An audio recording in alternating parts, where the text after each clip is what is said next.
Hello Access, this is Nathan. Recently we went to Montreal to see Thief, and you should check out our gameplay videos here and here. But while we were there, what we noticed was the game has tons of customization options which deal with everything from the difficulty level to the kind of stuff that you'll see on screen. So we'll let Daniel from Eidos Montreal explain it all for you.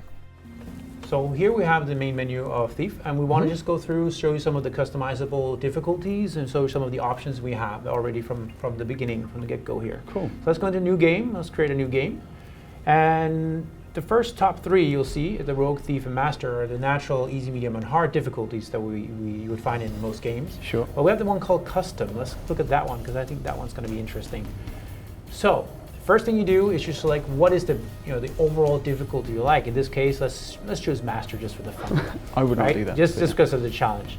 So, and then as we scroll down here, you'll see that we have a lot of options to really make the game like the way you want it to. For example, we just enable the fact that we won't be able to have focus, which is like the fallback for the player. Yep. So say you won't have that. You won't have the resource whatsoever. We can remove the reticle.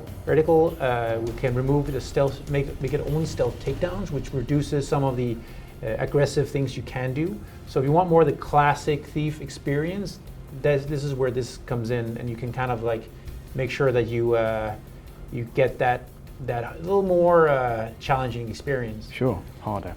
Yeah. So if you really want to start challenging yourself in terms of the gameplay, we have things like the zero damage, which means if you take any damage whatsoever, the mission is failed. Nice. We have make it more expensive with the resources, means you really have to pick your battles when you use them. We have no food or puppies, which means throughout the entire game you cannot regenerate anything. No, I think it's important because I'm looking at these and thinking, why would anyone choose any of these? But the reason is because obviously the Thief community is well established, it's been going for a long time, and it's a game that people really like to challenge themselves extraordinarily hard on, right? So this is obviously something you guys have thought about a lot and worked hard to put into the game. Exactly, we really want people to share their accomplishments. Who can pull this off? On a personal level, I haven't been able to pull all these. You can activate all of them. I haven't been able to get through that. It's really difficult. And here at the bottom, we have the Ultimate Thief mods, and these are the really, really the bad ones, because the Iron Man means if you die or fail, you lose your entire game. Oh, man. So you can save to go to sleep, have some sleep, go up, eat some good breakfast, come back and play. But if you die, you have to start over from the beginning. And I'm so looking forward to seeing people pull this off, because this is my favorite mode. And for each one you get, so each one kind of puts more points onto the score that you accrue as you play through the game, is that right? Exactly. In the bottom right, you can see there's like this multiplier. Gotcha. It bumps up your overall score, so that kind of comes back, so you can make sure people can see that you play with these switches on. No kills or knockouts means if you kill or take out anybody, game over. No alerts. Anybody sees you or you cause a big ruckus, game over. You scare a and then parrot. combine that with Iron Man and you're in deep trouble, right? Yeah, of course. Yeah. So this is really pushing the limits to the competitive nature of players, and I think this is going to make a lot of players really happy, and probably some really frustrated trying to get through this. So then you've got the leaderboard. So I guess so people who want to go for the highest score, put it on master difficulty, put all of these to on, and then they'll be able to share their kind of hopefully successes, not just horrible failures, with the share button on PS4, right? Exactly. We want to make sure that people can actually prove that they did this. It's quite an achievement, I must say. So let's quickly go back. We'll scroll down to options, but as you see, we also have a challenge mode. Okay. Which is another one with the high scores. So if you really want to prove that you're an ultimate thief in the very controlled chunks, this is also a place where you can really challenge yourself. Are they kind of existing maps that you play through in certain different ways to get? They're variations of some of the locations. Right. And they've been specifically made to be follow certain rules that the challenge maps are. Gotcha. So we won't go too much into that. But let's go into options. So we want to really make sure that players can adapt the game to fit their needs or their expectations. So display is naturally one subject that comes up a lot. For example, do you want, when the AI is agitated, then to have an icon? You want to make sure that you have the option of having an icon, but because maybe you can't hear, you still want to be able to play the game. You can still play without it, and we want to make sure you have as much feedback as possible. Sure. But for a lot of players, it's very important to have that full immersion there. You can just sit back. There's nothing, on the screen. It's just whatever's in the world. Yeah. And you can just go in here and disable all those things. Nice. So we can just scroll through. Let's see here. We have the mini map. You don't want that help. You do.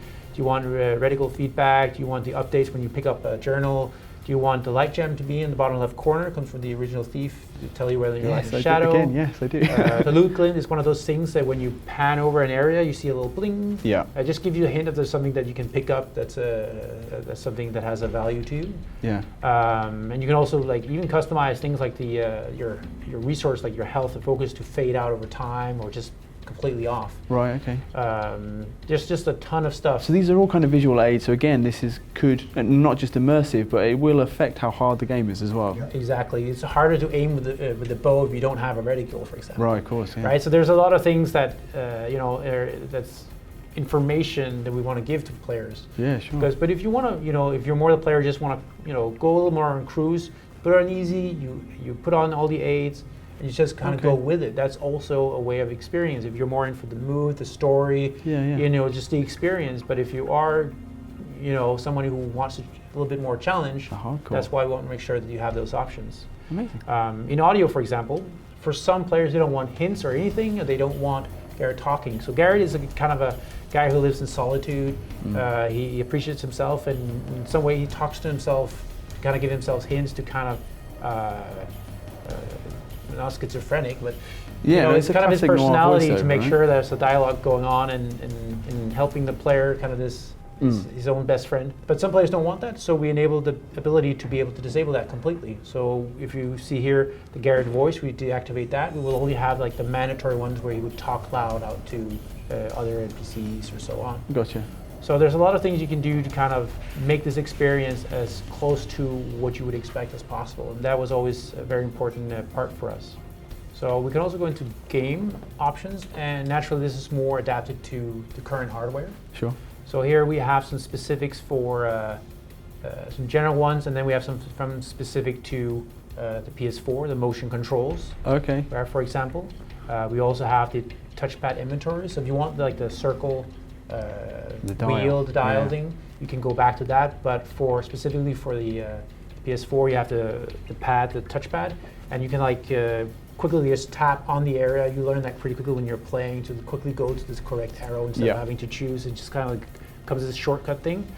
So there's a lot of things that are very specific to hardware. So for people who don't know, how does the voice detection work on PlayStation 4?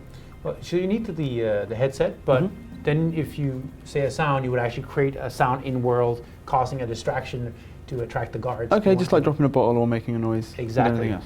Sweet. And you can turn that off. Thanks to Daniel and everyone at Eidos Montreal. Don't forget to check out our Thief gameplay videos if you haven't already, and subscribe to PlayStation Access for more videos like this one.